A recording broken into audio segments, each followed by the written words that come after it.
Dosen nyentrik. Bismillahirrahmanirrahim. Assalamualaikum warahmatullahi wabarakatuh.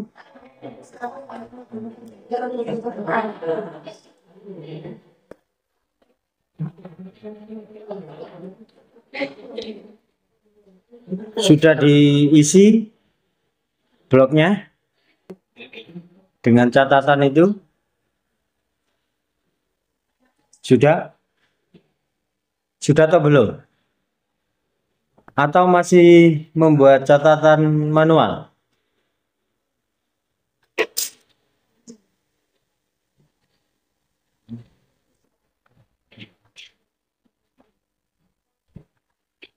Bagaimana?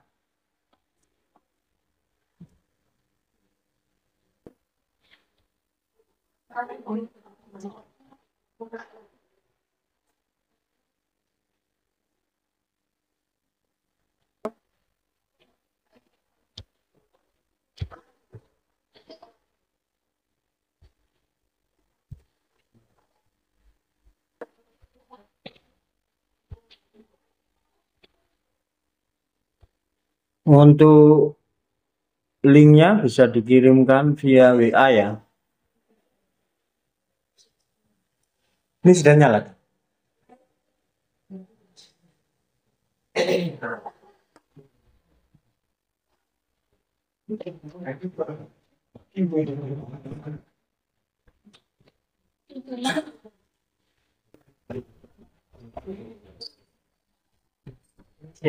Ya.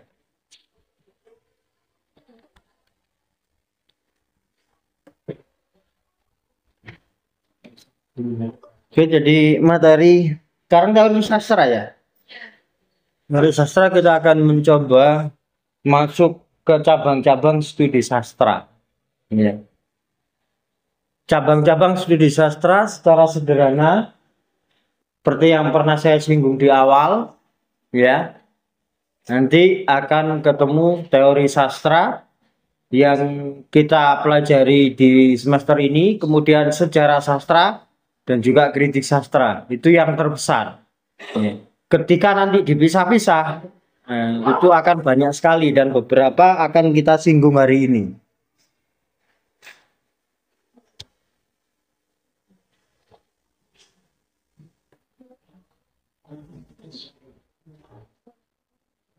Terlihat ya.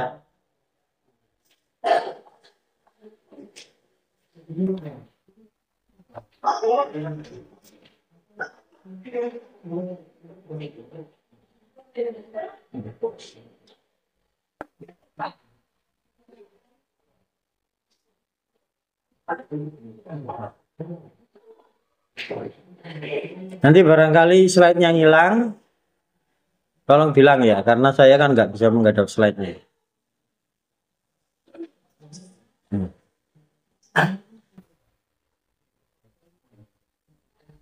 Ada pertanyaan yang perlu saya lemparkan, ya, ini apa itu studi sastra? Sebelum kita mulai.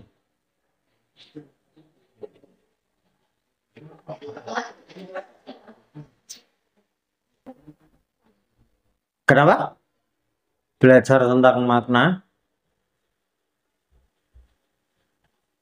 Bunga?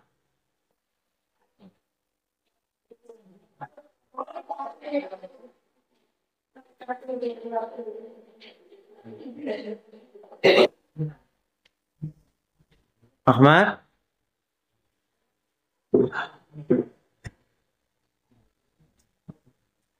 Pasha?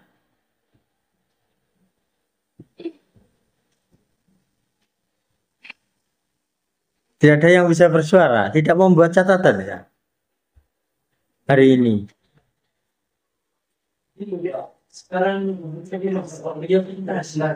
Waktunya presentasi. Presentasi yang drama.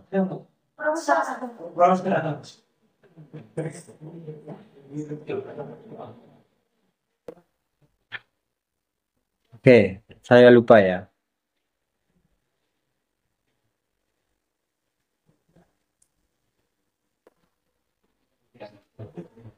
Sorry. Kalau begitu silakan saya beri waktu presentasi terlebih dahulu.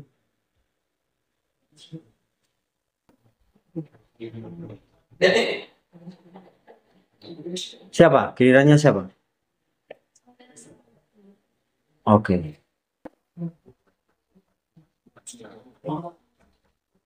Silakan bisa duduk di situ.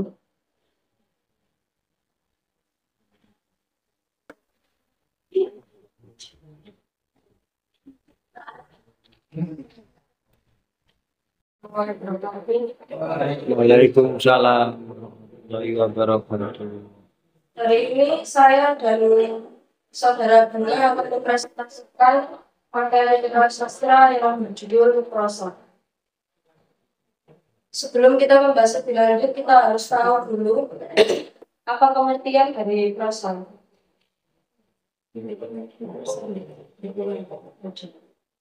Jadi secara umum prosa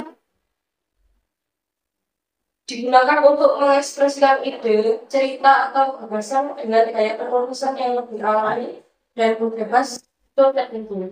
Berbeda dengan puisi yang memiliki aturan tertentu mengenai ritme, meter, dan rima, seperti yang sudah dipresentasikan minggu kemarin. Untuk prosa cenderung mengikuti pola bahasa sehari-hari dan membentuk kalimat-kalimat lengkap. Prosa mencakup berbagai bentuk tulisan, termasuk novel, cerpen, esai, dan artikel. Gaya penulisan dalam prosa dapat bervariasi dari yang formal hingga informal, tergantung pada konteks dan tujuan penulisannya. Pada umumnya, prosa memberikan kebebasan yang lebih besar bagi penulis untuk mengembangkan narasi, karakter, dan ide tanpa terikat oleh batasan formal tertentu. Dalam prosa, penggunaan kalimat dan paragraf berfleksibel. Mengikat penulis untuk menyampaikan informasi dengan cara yang lebih alami dan bebas. Gaya penulisan prosa juga memungkinkan pembaca untuk terlibat dalam cerita atau argumentasi, karena pembaca tidak terbatas oleh pola atau aturan khusus yang ada dalam puisi. Jadi perbedaannya terdapat pada pola tersebut. Jadi di prosa lebih bebas dalam puisi lebih terikat pada aturan.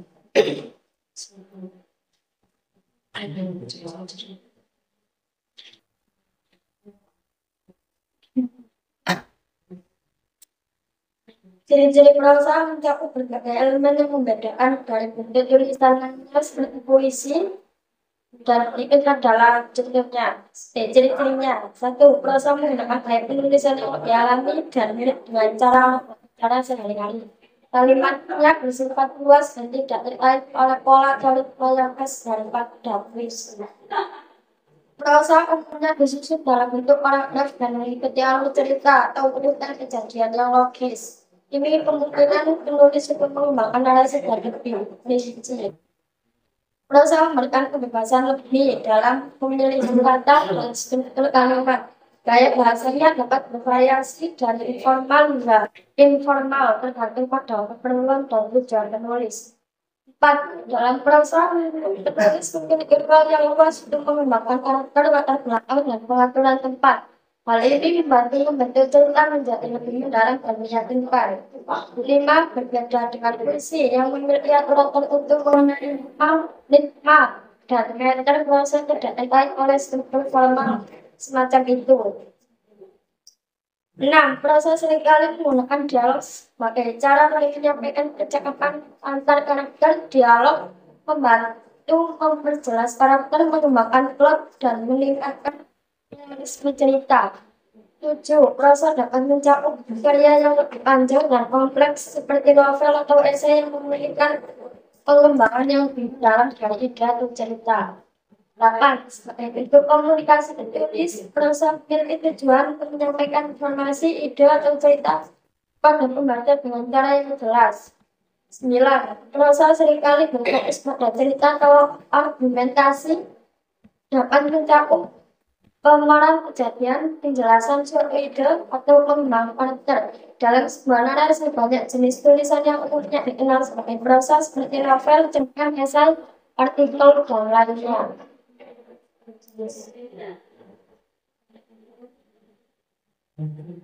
Untuk jenis-jenis prosa sendiri, Prosa mencakup berbagai jenis tulisan yang mencerminkan fungsi dan tujuannya. Contohnya adalah satu novel ya. Novel adalah karya fiksi yang menjadi pencapaian besar hingga banget. Biasanya novel akan menggambarkan karakter, plot, dan tema secara mendalam.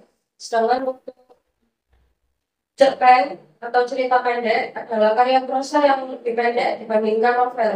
Cerpen biasanya fokus pada satu topik atau tema utama dan dapat dibaca dalam satu sesi. Perbedaannya adalah dua novel mungkin permasalahannya konfliknya di novel dari satu, sedangkan yang cerita yang satu saja. Kemudian untuk memoir, jenis prosa yang mencatat pengalaman hidup seseorang, biasanya memoir ditulis oleh individu yang memiliki pengalaman atau kehidupan menarik. Kemudian ada lagi esai. Esai adalah kalimat yang pendek yang berfokus pada suatu tema atau ide. Esai dapat bersifat naratif, deskriptif, argumentatif, atau reflektif. Sedangkan untuk artikel adalah tulisan berita atau informasi yang bersifat non-fiksi dan bertujuan memberikan informasi, analisis, atau pandangan tertentu terhadap suatu topik. Kemudian ada lagi naskah drama. Naskah drama adalah bentuk prosa yang ditulis untuk pertunjukan teater. Naskah drama berisi dialog antar karakter dan tunjuk alur. 6. Cerita fabel adalah cerita pendek yang mengandung pelajaran moral dan biasanya melibatkan hewan sebagai karakter utama. Kemudian juga ada surat adalah bentuk komunikasi diplomatis antar individu atau pihak yang dapat mencapai berbagai gaya, mulai dari surat formal hingga surat pribadi. Kemudian lagi ada kritik sastra, yaitu tulisan yang mengevaluasi atau menganalisis karya sastra seperti novel, puisi, atau drama.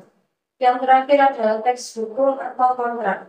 Adalah bentuk prosa yang memiliki tujuan spesifik untuk merinci ketentuan hukum atau perjanjian antar pihak. Jadi di dalam prosa ada dua jenis, yaitu fiksi dan non-fiksi.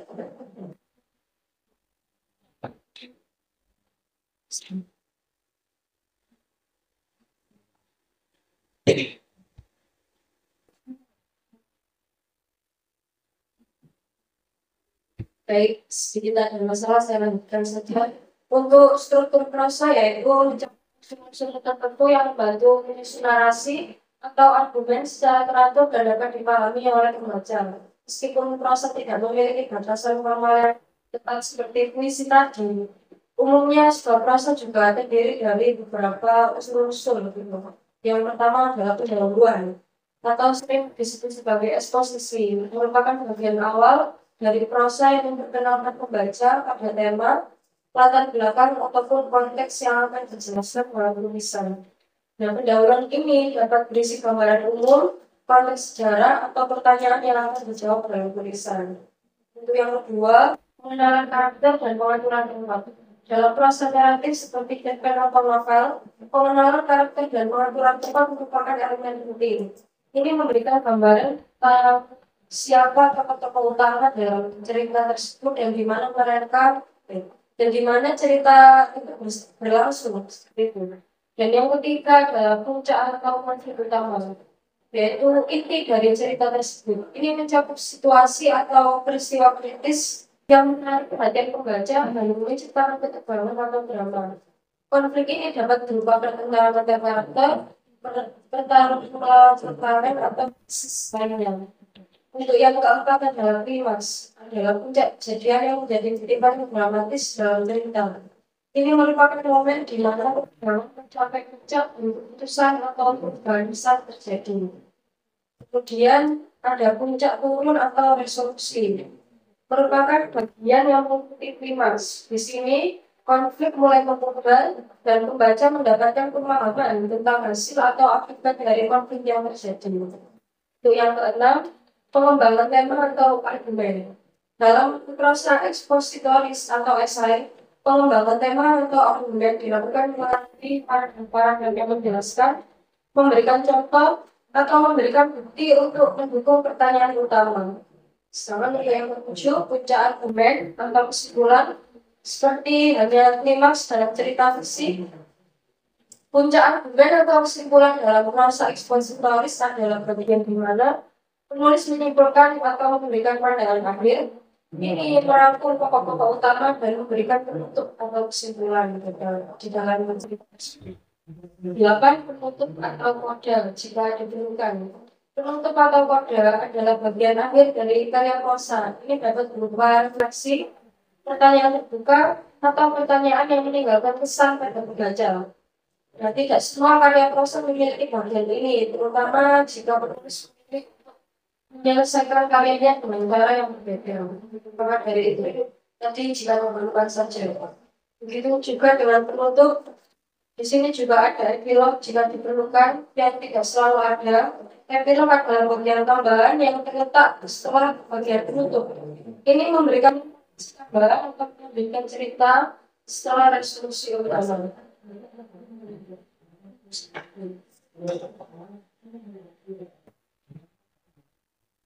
Peran prosa dalam karya sastra.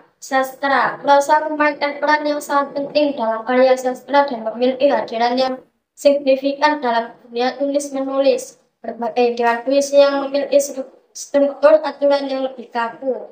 Prosa memberikan kebebasan lebih kepada penulis untuk mengembangkan ide dan cerita secara lebih luas.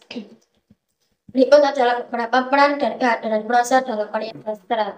1. Menyampaikan cerita dan narasi. Prosa adalah sarana utama untuk menyampaikan cerita dan narasi dalam bentuk novel, cerpen, atau cerita panjang lainnya. Penulis dapat menggunakan kalimat dan paragraf untuk menggambarkan karakter, setting, dan alur cerita dengan mendetail. 2. Mengembangkan karakter. Prosa memberikan kesempatan bagi penulis untuk merinci dan mengembangkan karakter secara mendalam. Penulis dapat menjelajahi pikiran, perasaan, dan motivasi, sehingga pembaca dapat merasa lebih terhubung dengan tokoh-tokoh tersebut. 3. Mengeksplorasi tema dan ide dalam bentuk esai atau prosa ekspositoris. Penulis menggunakan prosa untuk mengeksplorasi dan mengembangkan tema, gagasan, atau konsep tertentu. Penulis 4. Memberikan kebebasan gaya penulis. Prosa memberikan kebebasan yang lebih besar dalam gaya penulisan. Penulis dapat mengadopsi gaya bahasa yang sesuai dengan tujuan dan mood karya mereka, dari gaya formal hingga informal, dan prosa rinci hingga gaya naratif yang lebih luas. 5. Menyajikan dialog dan interaksi. Dialog adalah unsur penting dalam prosa, terutama dalam prosa naratif dan drama. Dialog memungkinkan pembaca merasakan interaksi antara karakter yang dapat memperkaya pengalaman membaca dan menjadikan cerita lebih hidup. 6. Menghadirkan realisme dan keaslian. Prosa dapat menghadirkan realisme yang lebih besar dalam gambaran dunia dan kehidupan, dengan menggunakan kalimat dan paragraf yang mencerminkan bahasa sehari-hari. Prosa dapat menciptakan karya yang lebih autentik dan dekat dengan pengalaman manusia sehari-hari. 7. Pembentuk genre dan gaya sastra. Prosa hadir dalam berbagai genre sastra seperti novel, cerpen, esai, dan drama. Untuk menciptakan keragaman dalam gaya dan bentuk tulisan, memberikan ruang bagi penulis untuk bereksperimen dan membentuk karya sesuai dengan genre dan gaya tertentu. Kehadiran prosa dalam karya sastra menciptakan panggung bagi penulis untuk ekspresikan kreativitas, menyampaikan pesan, dan menjelajahi kompleksitas manusia dan dunia.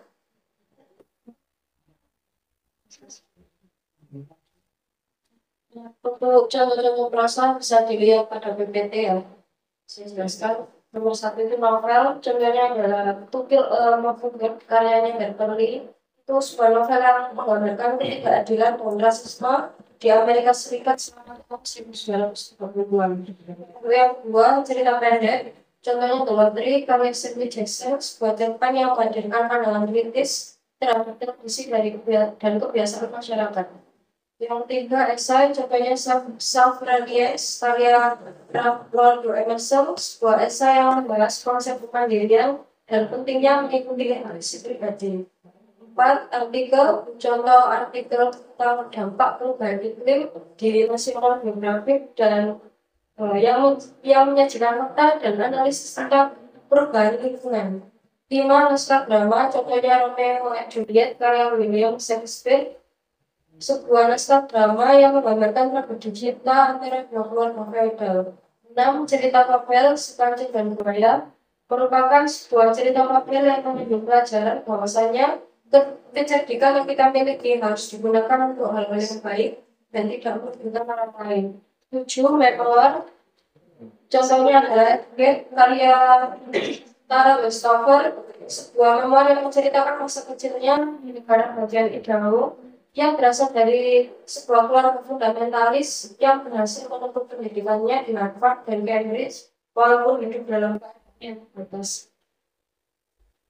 8. Kritik sastra, contohnya sebuah artikel kritik sastra yang mengevaluasi karya sastra tersebut.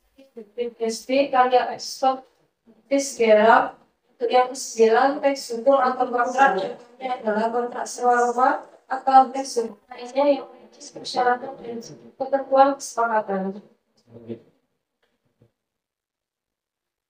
Jadi untuk kesimpulannya adalah prosa itu memiliki keunikan dan kebebasan ekspresinya, mendominasi dunia sastra sebagai bentuk tulisan yang memberikan lebih banyak fleksibilitas kepada penulis dibandingkan dengan puisi yang mengutamakan info dan rima.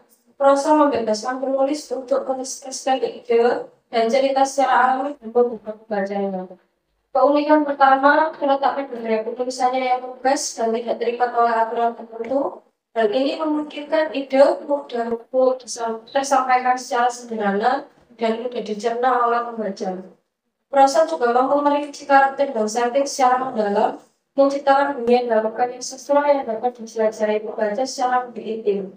Hal ini membawa kita pada keunikan kedua, yaitu kemampuan prosa untuk menciptakan emosi yang panjang dan dalam, seperti dalam novel atau esai yang memungkinkan pembaca terlibat dalam perjalanan cerita yang membuka pikiran.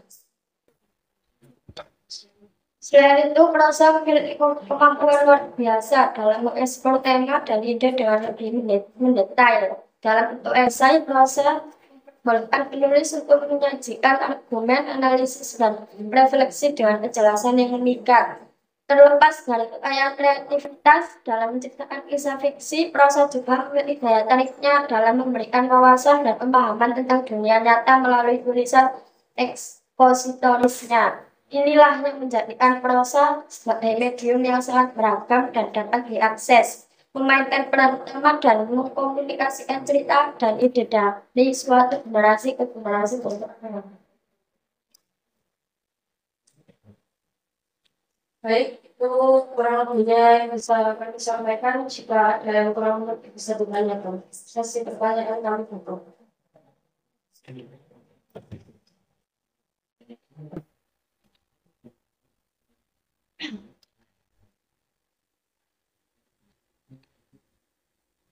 Silakan Ya, silakan. langsung direspon. Tadi kan peran prosa itu ada yang menghadirkan realisme dan keaslian dalam kehidupan sehari-hari itu di dunia pendidikan lebih. Bagaimana prosa ini dapat berpengaruh untuk membangun peserta didik karakternya dan apa peran prosa ini dalam dunia pendidikan tersebut. Ya. Jadi untuk dalam konteks pendidikan, karya sastra itu juga memiliki andil yang besar. Untuk topik kita hari ini kan prosa ya. Jadi saya ambil contoh seperti teks-teks seperti cerpen, kemudian fabel, kemudian ada juga novel. Karya-karya seperti itu kan memiliki nilai-nilai yang bisa kita petik gitu dari cerita tersebut. Misal kayak Sekancil. Sekancil ini cerdik. Nah, cerdik ini kan untuk beberapa orang kan bisa disalurkan ke hal negatif, bisa positif seperti itu. Nah, itu kita ambil untuk dunia pendidikan itu manfaatnya yaitu kita menekankan bahwa orang cerdik, cerdas, pintar itu harus disalurkan untuk hal yang positif seperti itu. Selanjutnya diceritakan apa ya, merugikan teman-temannya seperti itu. Dan itu bisa memberikan cerminan untuk peserta didik bagaimana kita menggunakan kelebihan yang kita punya untuk hal-hal yang positif. Jadi bisa digunakan untuk mengembangkan pola pikir kita seperti apa kalau dia memang sudah tertanam kecerdasan di dalam sebuah diri. Jadi di dalam cerita itu kan banyak-banyak nilai-nilai yang bisa kita petik dalam karya sastra yang nah, itu yang kita ambil untuk konteksnya di dalam kehidupan. Anak-anak di situ jadi kalau kita sebut di Indonesia ya, itu novel biasanya bacaannya banyak ya. Ya, sebenarnya caranya ada yang mau membaca adalah membaca. Untuk sebenarnya keinginan untuk membaca itu memang di sana kita itu memang seperti itu. Nah, maka dari itu giat literasi juga harus dilakukan. Caranya agar peserta didik itu mau membaca itu kiatnya seperti apa? Nah, kalau dari saya, aku punya pengalaman saya pribadi secara empiris. Saya dulu dari kecil itu nggak serta merta suka membaca. Jadi saya apa yang orang tua saya lakukan? Mereka tahu apa yang saya suka. Jadi mereka memberikan buku bacaan yang saya suka. Jadi waktu membeli saya biasa. Kamu mau yang mana? Pilih satu saja. Ya. Dari keinginan dari cerita yang saya suka tadi, akhirnya saya suka membaca terus. Nah, anak itu nggak harus kita terjun harus novel yang dunia sebelum tidak. Jadi misal dia kita suguhkan dengan gambar-gambar dulu seperti majalah-majalah, seperti majalah buku, seperti itu. Dan nanti kalau keinginan mereka untuk membaca itu sudah tertanam. Kita tinggal mengembangkan sebagai pendidik itu kita tinggal mengembangkan. Kita kasih dia saja pen. Nanti kalau cerpen sudah dia sudah senang baca yang kita tinggal lagi ke novel, bacaan yang lebih mungkin lebih berat sedikit, menyesuaikan usia dan juga taraf misalnya misalnya SMP sama SMA ya sama. Maksudnya itu ya, habitnya harus dibangun ya. Secara kalau kita dapat sendiri malah itu bisa aja orang hidup kan ya. Jadi itu biasanya seperti ini. Kalau anak-anak itu bentuknya itu yang ya saya paham. Soalnya era sekarang itu masih digital, jadi anak itu nggak bisa lepas dari gadget. Ya itu tadi kita harus mengalihkan perhatian mereka ke hal yang lebih real. Soalnya di gadget itu hanya ilusi menurut saya. Jadi nggak dapat apa mereka. Baca buku, misal tadi majalah kita aja kita bukan majalah ini loh di majalah ini ada baca ada apa itu harus dikenal sama suka mereka harus kenal dulu nanti kalau sudah kenal mereka yang mau simpan kalau sudah cinta mereka nggak akan bisa lepas sama yang lain seperti itu ada lagi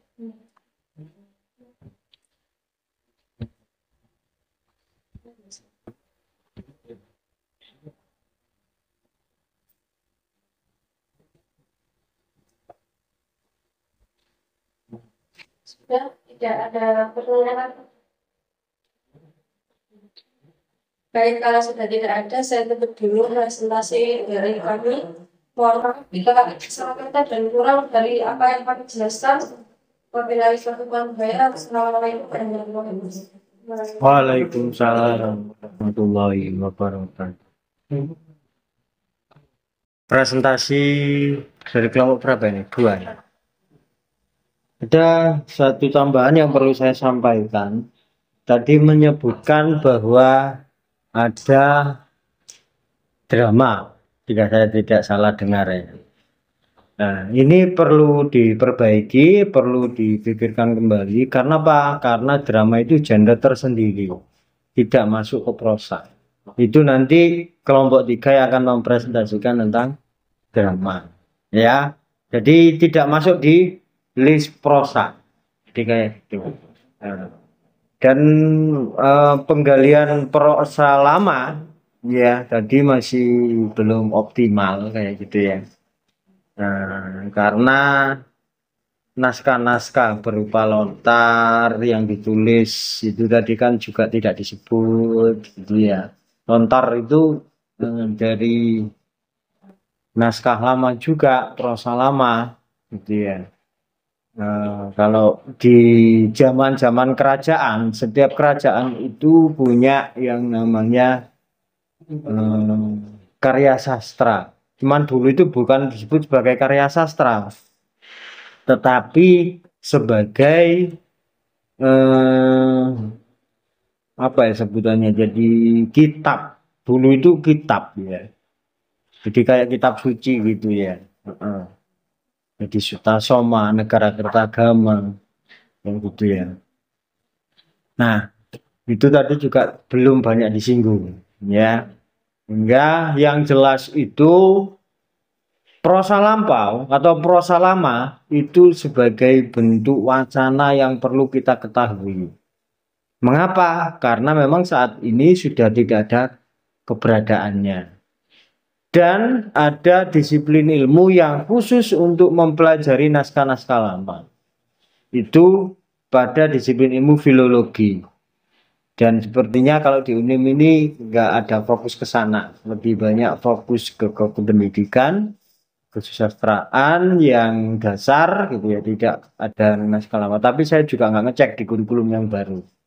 Jadi yang jelas itu kalau mau mengkaji ya disiplin sastra, mengkaji naskah-naskah kuno itu pada naungan filologi ya, ilmu-ilmu tentang naskah-naskah kuno.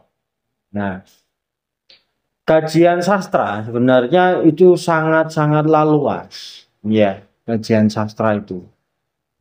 Jadi bisa masuk ke naskah kuno, bisa masuk ke kesenian. Ya, kesenian itu nanti yang diambil adalah dari segi ceritanya.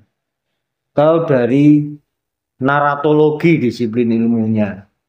Ya. Kayak misalnya yang pernah kalian lihat kesenian apa? Yang sudah pernah dilihat? Wayang, Pak. Wayang, Oke. ludruk, jaran kepang. Nah, kalau jaran kepang ada ceritanya enggak?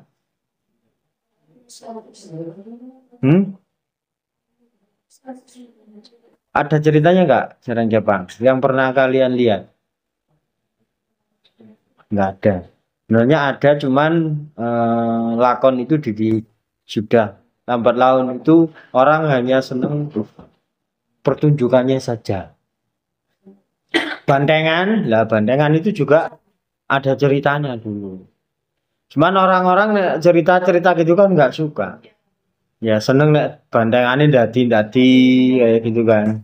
Itu kan suka. Jadi, ada basic-basic ceritanya, tetapi ini yang disebut di dalam kebudayaan. Yes. Sudah dapat kuliah budaya Nusantara? Belum. Nah, nanti akan disinggung di budaya Nusantara. Di mana kebudayaan itu ada sifat yang berubah-ubah atau dinamika perubahan. Ya, itu seperti itu. Jadi bukan berarti budaya itu punah, tapi dia mengalami perkembangan dan perubahan. Ya. Seperti itu termasuk kesenian tadi. Ya, bantengan apa dan sebagainya. Itu mengalami perubahan. Ya. Ludruk, sejatinya ludruk itu kalian pernah nonton enggak? Sejatinya ludruk. Ludruk itu ada lakonnya. Cuman di masyarakat nek lawakane buyar dianggap ludruk wis buyar. Orang-orang pada pulang, padahal itu lakonnya baru akan main. Ya, jadi guyonan-guyonan lawak-lawaknya misalnya dulu kan kalau ludruk kan yang terkenal adalah Supali ya, Mojokerto. Jadi kalau Supali sudah selesai, sudah turun, ya lawan jadi dianggap sudah selesai karena apa? Sudah menjelang tengah malam kan. Nah, orang-orang pulang. Padahal intinya gongnya itu baru mau dimulai lakonnya. Yang bersih cerita rakyat itu. Nah, banyak orang-orang yang nggak tahu karena memang tidak nonton sampai selesai. Tetapi pegiat-pegiat ludruk itu ya karena ini bagian dari serial pertunjukan ludruk, ya tetap dimainkan, ada yang nonton atau enggak. Mungkin yang tertinggal hanya 1-2 orang saja, orang tua-tua lagi. Biasanya. Ya itu yang baru nonton sampai selesai. Nah, jadi kayak gitu. Nah, wayang pun sekarang kalau tidak ada lawaannya, nggak ada sindennya, juga nggak ada orang yang mau nonton wayang sekarang. Ya, sehingga kelompok-kelompok wayang itu mulai eh, istilahnya berinovasi, nambahi sinden-sinden yang nom-nom, yang cantik-cantik, kayak salah satunya itu yang sedang viral itu kan Niken Salindri, iya kan. Nah, padahal saya juga tidak menyangka baru kemarin itu berseliweran di media sosial, ternyata dia masih SMA. Iya, masih SMA. Nah, tapi kalau naik di panggung kesenian, kayaknya dia itu kayak sudah dewasa gitu. Ternyata dia masih remaja. Nah, itu ada dinamika ya yang terus berubah. Seperti di masyarakat kita juga begitu. Ya, di tempat kalian masih ada istilah orang rewang. Ada. Kalau di tempatmu gimana rewang? Terus selesai membantu ada apa lagi?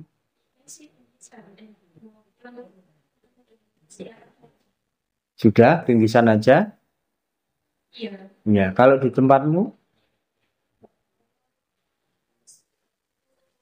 Ya, kita selamatan, Hmm. kita ngasih, terus kita nanti pulang juga dikasih sesuatu juga. Semua sama begitu? Heeh. Ada yang di daerahnya memberi uang setelah rewang? Ada yang khusus untuk yang disuruh Pak, itu kalau rewang itu cuma dikasih kayak dikasih gula, kalau rewang dibayar itu biaya Yang tapi ada yang dikasih uang. Ada ya. Nah, ini kan kalau dulu jadi ada acara hajatan begitu ya. Ini tradisi lamanya, yang aslinya, originalnya milik kita. Jadi kalau ada orang hajatan dulu itu, jadi tetangga sebelah itu, ya kiri kanan itu datang, ya. Setelah datang itu ya membantu.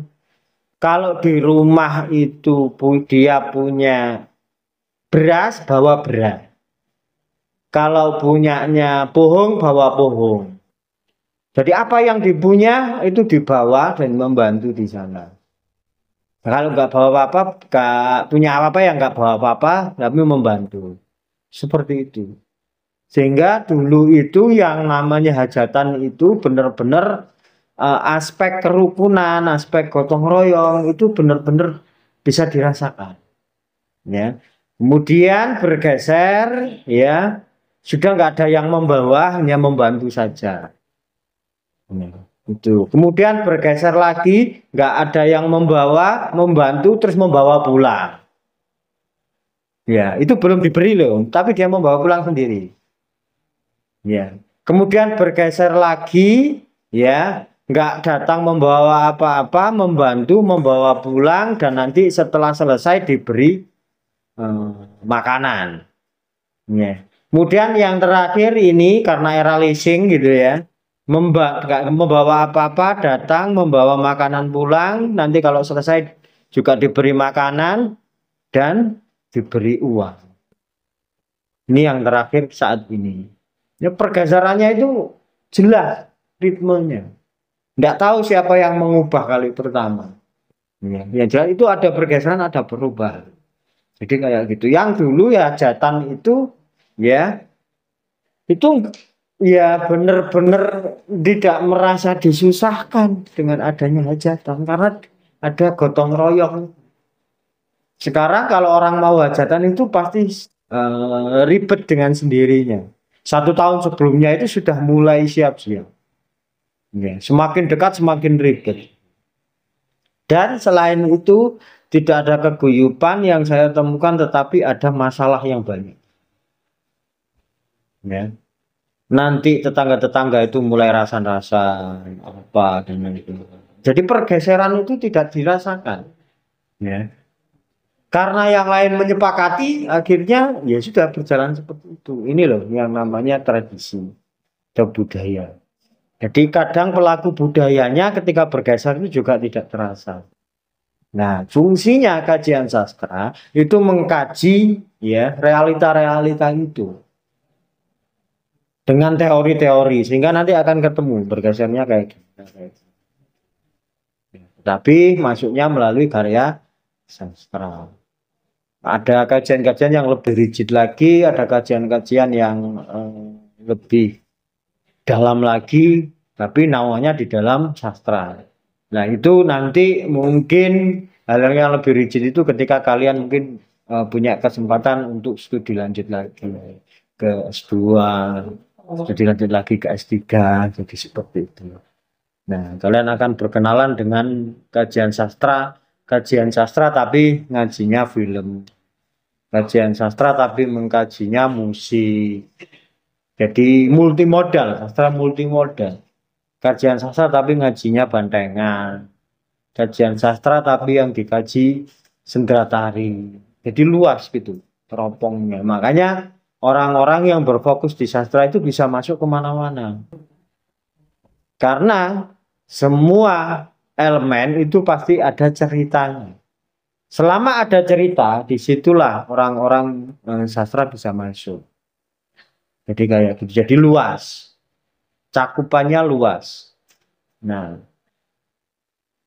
termasuk seperti adanya tradisi-tradisi itu, orang sastra akhirnya merekam, kemudian dimasukkan ke karya sastranya berdasarkan pengetahuan dan imajinasi. Makanya nanti kalau kalian masuk ke disiplin-disiplin ilmu yang lain, itu akan ketemu, akan semakin fokus, diajak ke sana, diajak ke sana, diajak ke sana. Ya, makanya seperti yang dikatakan kelompok satu tadi, bahwa karya sastra itu bisa membentuk kesadaran. Tetapi yang namanya kesadaran itu semua orang itu sadar nggak? Menurut kalian? Sadar. Iya. Kamu ke sini, dari rumah ke sini niatnya apa? Kuliah. Kuliah itu berarti belajar. Apakah sebelum ke sini sudah belajar? Sudah. Sulit ya ngomongnya ya. Nah ini loh yang saya maksud sebagai kesadaran. Berarti kan tidak semua orang sadar. Sadar yang pertama kamu sadar kalau berangkat kuliah. Tetapi kalau berangkat kuliah itu berarti sudah menjadi apa? Mahasiswa. Mahasiswa itu berarti siswa yang sudah gede gitu. Siswa yang sudah gede berarti kemandirian itu semakin tinggi. Nah, kemandirian semakin tinggi berarti naik sinawi gak leren di ubrak-ubrak, gak leren disuruh. Kalau SMA belajar itu awal dulu ya, kalau TK masih dituntun untuk belajar. SD, kemudian SMP sudah mulai gak disuruh. Ya, ketika disuruh tapi ya jarang-jarang. SMA sudah mulai jarang. Nah, ketika kuliah ya sudah nggak disuruh lagi kan, kalian sama orang tua. Disuruh nggak belajar? Enggak ya, karena sudah mahal siswa. Jadi tingkat kesadaran itulah. Kesadaran itu ternyata kan tidak dimiliki oleh semua mahasiswa. Ya, kalau nggak ada tugas ya nggak belajar. Kadang misalnya kalau saya nggak menyuruh beli buku, gitu mungkin nggak beli buku. Walaupun di kontrak kuliah sudah saya sebarkan, ini buku wajibnya, ini buku pilihannya. Kalau nggak disuruh, mungkin nggak beli juga anak-anak. Nah, ini definisi mahasiswa. Jadi kedisiplinan, kemandirian itu benar-benar sudah milik mahasiswa itu sendiri seharusnya. Cuman kadang saya juga sebagai dosen itu perlu menyampaikan gitu kan. Ayo rek beli buku. Seharusnya untuk dosen sudah jarak itu sudah nggak ada. Maksudnya ini sudah beda dengan guru ya. Guru di wilayah karena siswa perlu didikan, perlu pembimbingan, perlu pendampingan. Nah kalau mahasiswa ini hanya didoktrin pemikirannya saja. Karena sudah mahasiswa. Mau nggak memecah pikirannya? Cara mecahnya dengan membaca, dengan berorganisasi, dengan menulis, itu akan pecah pikirannya. Tetapi kalau sudah maha, tetapi tidak mandiri, tidak dapat apa-apa. Makanya biasanya dari sekian mahasiswa, mungkin yang terlihat outputnya jelas hanya beberapa. Nah, dia yang termasuk mahasiswa yang sadar tadi. Kalau semuanya sadar, ya, semuanya jadi semua, ya kan? Nah, misalnya angkatannya Vita yang dulu kuliah, kamu berarti lulus tahun berapa SMA itu? 2012. Nah, 2012 temenmu sudah jadi apa? Yang kuliah-kuliah itu. Dan,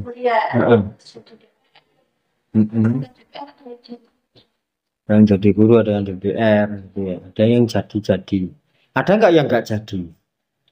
Ada. Ya. Tetapi semua ketika sudah kuliah sudah punya potensi untuk jadi, gitu kan? Karena apa? Sudah punya sertifikat kelulusan itu kan berupa ijazah, bukan kayak gitu. Tapi setelah itu, setelah dipikir-pikir lagi, setelah ditelaah lagi, setelah misalnya di tempat kerja jadi pegawai gitu ya, saya sebut pegawai lah di tempat apapun ya, saya sebut sebagai pegawai. Ada yang pegawai yang biasa-biasa saja, ada yang menonjol gitu. Nah, itu orang-orang yang menonjol itu adalah orang-orang yang sadar tadi. Nah, misalnya yang nggak menonjol ya, yang penting berangkat, waktunya pulang ya pulang, ya nggak ada inovasi, nggak ada kreativitas, nggak ada apa, pokoknya berangkat pagi, sore ya pulang, waktunya istirahat. Nah, ini yang banyak kan yang seperti itu, ya kan? Nah, itu yang tentu kesadarannya tadi belum terbuka. Sastra salah satunya itu bisa membuka pintu kesadaran tadi. Ya. Kalau bisa membuka pintu kesadaran, kenapa tidak semua orang mau membaca? Ya, jawabannya dibalik lagi. Ya, karena tidak semua orang sadar. Jadi kalau kalian mempelajari profil tokoh-tokoh besar, rata-rata mereka semua membaca karya sastra. Mengapa? Karena mereka banyak belajar dari karya sastra. Ada yang bicara soal kehidupan. Ya. Bahkan ini beberapa tahun yang lalu Presiden Amerika ketika mau menentukan kebijakan, dia membaca karya sastra dulu untuk memahami warga Amerika. Ya. Negara yang adikuasa, adidaya gitu ya. Walaupun sekarang sudah punya saingan Cina gitu ya. Nah, itu saja mau menentukan kebijakan membaca karya sastra. Presidennya lah, orang utamanya Amerika. Nah, pertanyaannya, kalau kita tidak membaca sastra, ya kita tidak akan bisa menuju ke wilayah kesadaran itu. Jadi nanti ditanamkan kepada dirinya bahwa yang saya butuhkan itu adalah kesadaran. Orang yang sadar itu jumlahnya sangat sedikit. Serius. Sangat-sangat sedikit. Kadang aja orang salah itu nggak merasa bersalah kok. Ya, kalian pernah nggak menyadari gitu? Atau mengamati seseorang, dia melakukan salah, tapi orang itu nggak merasa itu salah. Itu ada. Nah, ini kan menjadi troublemaker kan, akhirnya misalnya di tengah-tengah masyarakat itu dia melakukan salah, tetapi dia tidak merasa itu salah. Nah, tentunya kebijakannya, kemudian perbuatannya, itu kan menjadi salah. Tetapi orangnya mungkin tidak sadar kalau itu, ya karena tidak ada pintu kesadaran lagi. Nah, makanya karya sastra itu bisa menuju ke sana. Sebenarnya Al-Quran itu sangat-sangat bisa. Cuman Al-Quran itu kan ada jeda ya kalian ya. Karena itu bukan bahasa kalian ya. Bahasa Arab. Sebenarnya yang pertama itu di Al-Quran. Karena Al-Quran ada jeda kebahasaan tadi. Seperti kalian nonton wayang itu nonton ludruk. Ya. Kan ada jeda bahasa itu. Sehingga kalian nggak nonton. Bisa jadi Al-Quran juga begitu, karena ada jeda bahasa, kalian juga nggak membaca. Nah, dalam sehari itu membaca Al-Quran berapa kali sih? Atau enggak sama sekali? Atau sebulan sekali? Kira-kira. Habis sholat maghrib itu berarti bagus kan, sehari sekali. Kalau yang enggak sama sekali loh, berarti kan ada jarak. Dan makanya karya sastra hadir di sana. Jadi miniatur. Karya sastra itu miniatur seperti yang disebutkan di dalam Al-Quran. Al-Quran itu kan dari zaman Rasulullah, ya bahkan sebelum Rasulullah itu sudah disebutkan di situ. Pola-pola di Al-Quran juga pola-pola kiasan, melalui nyamuk, melalui sapi, ya. Nah, itu akhirnya kan miniaturnya itu masuk dalam karya sastra, miniaturnya. Nah, karya sastra relatif tidak ada jeda karena bahasanya sama. Ya, kalian tinggal memilih mau membaca Al-Quran atau mau membaca sastra. Ya. Jadi saya berpengalaman membaca karya sastra itu, akhirnya saya membuka pintu-pintu yang lain. Akhirnya saya mulai membaca Al-Quran secara mendalam. Jadi tidak hanya membaca saja ya, tetapi berusaha memahami makna dan berusaha menerapkannya sedikit demi sedikit. Itu berangkatnya pijakannya dari sastra yang saya rasakan untuk personal saya pribadi. Nah, makanya silakan mendekati karya sastra. Anak ini untuk kita misalnya karena sudah menjadi ibu, ketika dibacakan dongeng, ya kemampuan otaknya itu lebih cepat berkembang. Dia sering mendengarkan cerita, walaupun nggak dibacakan doang ya, kamu sering cerita. Sensor otaknya itu cepat berkembang. Itu bisa dibuktikan atau ketika nanti dia sekolah, dia nggak belajar, dia pasti bisa. Karena otaknya berkembang. Cepat perkembangannya. Jadi, itulah yang disebut Bodhidharma bahwa manusia itu homo fabulan dan homo ludens. Suka bercerita dan suka mendengarkan cerita. Jadi ini jangan dalam aspek hidup, ini jangan sampai dihilangkan. Bercerita dan mendengarkan cerita. Dulu zaman orang-orang tua kita, mungkin nenek moyang kita, bercerita itu terus dilakukan. Bu melalui petan, bu melalui bata uang. Begitu. Nah kalau sekarang tradisi cerita itu mungkin sudah banyak yang digantikan dengan gadget. Itu sudah ada jeda, gadget sama manusia itu ada jedanya. Karena apa? Nggak ada filter. Anak ketika misalnya lihat YouTube, walaupun itu YouTube Kids, apakah yang di YouTube Kids itu benar-benar sesuai dengan wacana sesungguhnya? Belum tentu. Itu bisa jadi itu naskah atau konsepan, ya kan? Jadi kayak gitu. Tapi kalau orang tuanya, neneknya yang menciptakan, nah ini yang diceritakan itu pastinya sudah difilter kan, ketika berjaga anak kecil. Maksudnya difilter pasti yang menceritakan yang baik-baik. Gak mungkin ya mbah cerita nang putune cerita yang jelek-jelek. Itu jelas-jelas gak mungkin. Iya enggak? Nah di sini loh kekuatan cerita. Manusia adalah makhluk yang suka bercerita dan suka mendengarkan cerita. Ketika remaja itu beralih pada curhat. Peralihannya di situ. Curhat itu kan apa? Cerita kan? Ya. Teman yang sering curhat-curhatan, maka kondisi emosionalnya dekat. Begitu juga anak dengan orang tua, anak dengan kakek atau neneknya, yang sering diceritani dia pasti dekat. Jadi kayak gitu. Ya, dulu Vita mungkin sama suaminya awal pendekatannya pakai cerita enggak? Apa melalui gombalan-gombalan saja? Ya. Jadi bisa jadi kan kamu pasti ada cerita, cuman kamu tidak mengerangkai itu sebagai cerita. Kamu ketemu kemudian cerita satu sama lain gitu ya. Atau nggak pernah cerita ngomong-ngomong cerita, ketemu ya ketemu diem-dieman gitu toh. Tapi kan cerita ya. Itulah penyambungnya. Ya.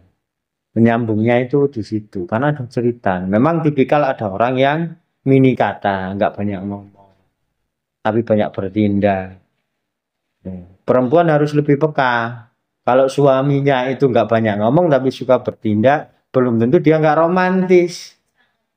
Nah, romantis itu jangan didefinisikan dengan kata-kata loh ya. Kadang ada laki-laki itu nggak romantis tapi tahu oh istri saya itu suka bakso, pulang dibelikan bakso. Tapi dia nggak ngomong. Menurut cewek kadang itu nggak romantis.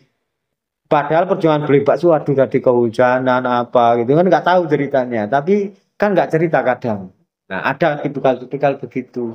Kemudian nanti oh di jalan tiba-tiba tahu ada kaos kaki, wah, gambarnya apa kadang dibelikan. Oh ini gambarnya kesukaan. Nah kadang hal begitu itu kadang nggak perlu ngomong kan lagi-lagi mau dibelikan gitu. Kadang waktu memberikan juga nggak ngomong ditaruh di meja gitu. Nah, itu berarti harus diciptakan kepekaan membaca situasi dan kondisi. Nah, kalau kamu banyak membaca sastra, kamu bisa mengamati body language. Jadi suami nggak perlu cerita, kamu tahu ceritanya. Nah, jadi kan gitu. Itu kan nanti bisa saling bercerita. Kamu yang mulai memantik itu.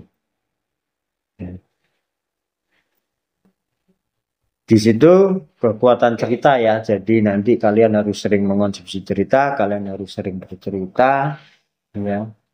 Tapi jangan sama-sama pengen bercerita. Harus ada yang mendengarkan cerita. Nah, misalnya kamu bercerita, baby bercerita, lah sing ngrungokno sapa padha ceritane. Nah, kayak gitu ya. Itu aspek kebutuhan manusia.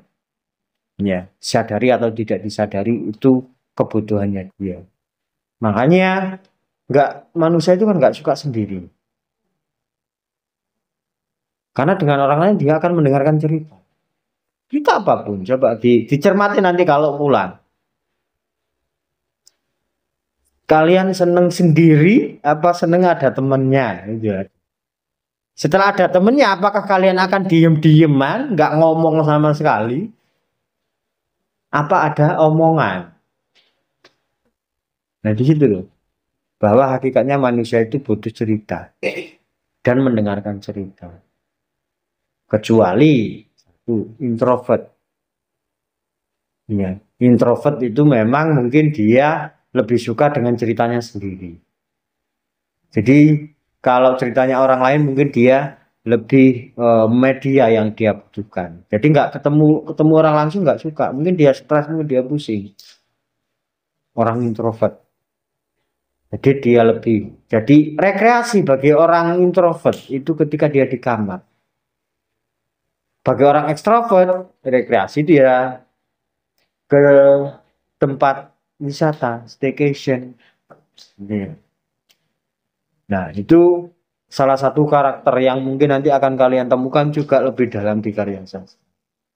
Ya, jadi itu yang bisa saya tambahkan untuk materi hari ini. Berarti kemarin itu terjeda ya. Terjeda satu ya. Langsung presentasi gitu ya. Berarti tinggal ini tadi kan materi ini kan belum yang mau saya presentasikan tadi. Dengan belum kan ya. Nah, itu berarti nanti setelah presentasi dua kurang berapa? Kurang satu kelompok aja. Berarti drama ya. Terakhir drama, baru setelah itu nanti akan selesai. Sekarang pertemuan keberapa? Oh sudah 6 ya? Oke. Ada yang mau disampaikan silakan. Ada? Tidak ada? Cukup? Jika cukup, maka cukup sekian dari saya. Saya kira wassalamualaikum warahmatullahi wabarakatuh. Jangan lupa subscribe.